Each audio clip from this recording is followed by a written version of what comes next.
Hello， 大家好，我是议员。在之前你们记得我有做过最多人在征服赛季所使用的统帅搭配吗？在近期官方又公布了在征服赛季最多人使用的统帅搭配。那我相信在我还没有公布之前呢，大家在点进这个影片之前都应该在想着，有哪些统帅搭配可能比较多人使用。那么接下来各位就看一下到底你们所选择的搭配有没有在排行榜上面。这一次官方是公布了前3名的统帅搭配，第3名关羽 CP。 其实关羽 CP 这个组合呢也不感到意外啦，毕竟这么多代的步兵里面呢只有关羽可以使用而已，然后接下来的哈拉尔、芝诺比亚、托俊金、巴加尔都不能使用，或者并不适合使用，直到了 CP 出现之后才可以搭配。那么事实上关羽是来自第3代的统帅，而 CP 是来自第6代的统帅。目前其实是已经更新到了第9代统帅，也就是贝利，但是国际服现在暂时还没出现，我们算到第8代吧。然后 CP 出现的时间是在2022年4月25日，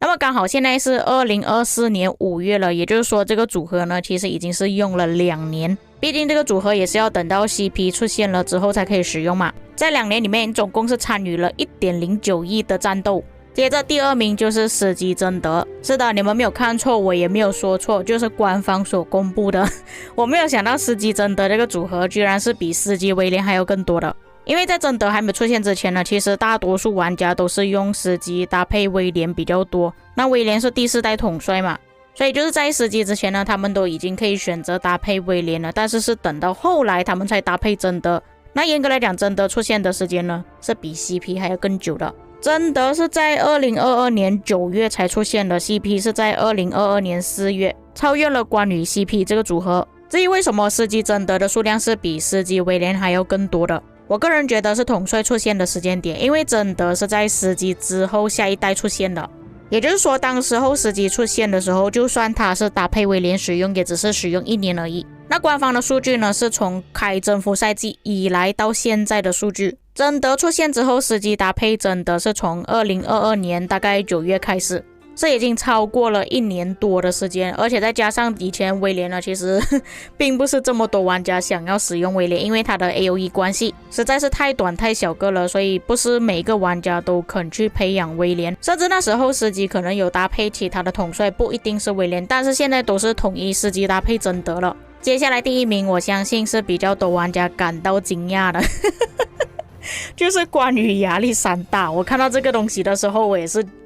震惊了一下，哈，为什么是关于亚历山大排第1名？那么在前面我就有讲过的，这个排名是从征服赛季开服以来到现在的记录。那么征服赛季出现的时间点是在2020年，也就是4年前的时候啊。那时候4年前呢是没有什么 CP 啊、贞德啊、司机全部都没有的。那时候的步兵呢其实还算是比较优秀一点的，还有包括以前的理查、查理啊、关羽啊、斯巴达都是可以使用的。那中途各位也知道了，因为步兵统帅出现的一些统帅呢都不太好，尤其是第4跟第5代的时候，出现了哈拉尔、芝诺比亚、托俊金、巴加尔，这4位统帅都不算太优秀，再加上斯巴达王呢也不是每一个玩家都会去使用。但是在 K2 的时候，其实大多数玩家都已经觉醒亚历山大了，所以他们就用关羽搭配亚历山大。但其实我们把这个记录表摊开来看呢，我觉得有很大可能司机贞德这个组合之后是会超越关羽亚历山大的。毕竟你们想一下，这个关羽亚历山大的组合呢，基本上可以说是从2022年开始就一直搭配到现在。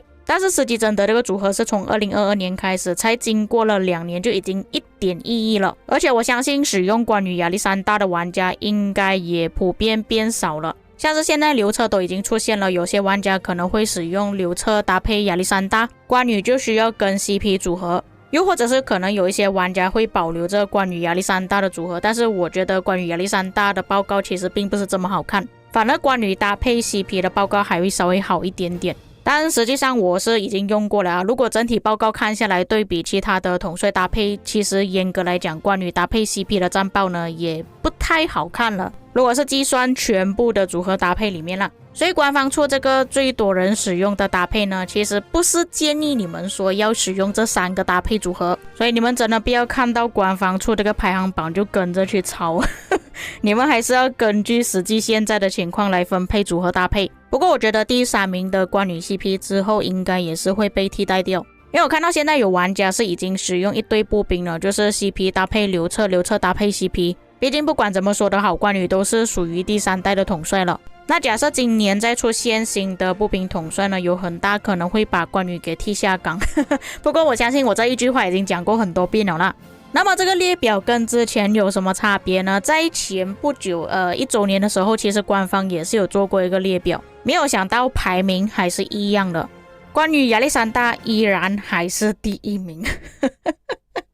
我甚至怀疑今年官方所做的那个数据呢是抄袭去年的数据。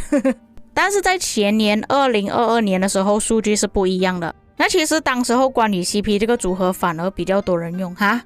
为什么现在关羽亚历山大这个组合会超越关羽 CP 了呢？那你们也不要惊讶些，因为这个数据呢是每一个月的数据，而不是整年下来的数据。不过这个数据也是很久啦，我也问过官方他们会不会再继续做这样子的数据。那客服的答复是说之后可能不会再做这样子的数据了，可能是收集这些资料太过复杂麻烦了吧。不过也是给大家回顾一下前2年的搭配到底是什么样子，还有哪一些组合是已经被淘汰了。像是关羽亚历山大，其实这个组合呢已经不适合现在的战场上使用了，项羽司机也是不适合，查理马特里程碑也是不太适合了。然后比较让我惊讶就是司机贞德居然是排在第5名哈。不过这个数据是在2022年11月的数据啊，贞德 P 是在9月的时候推出，那时候的司机贞德可能还没有普及开，所以有一些玩家不太敢去培养这个统帅。那时候的贞德技能还存在一些争议，像是他只是丢2个主动技能而已，其他没有什么太大的征服。第6名的艾塞尔曹操也是不能够使用的，我不知道为什么会在这个列表里面呢。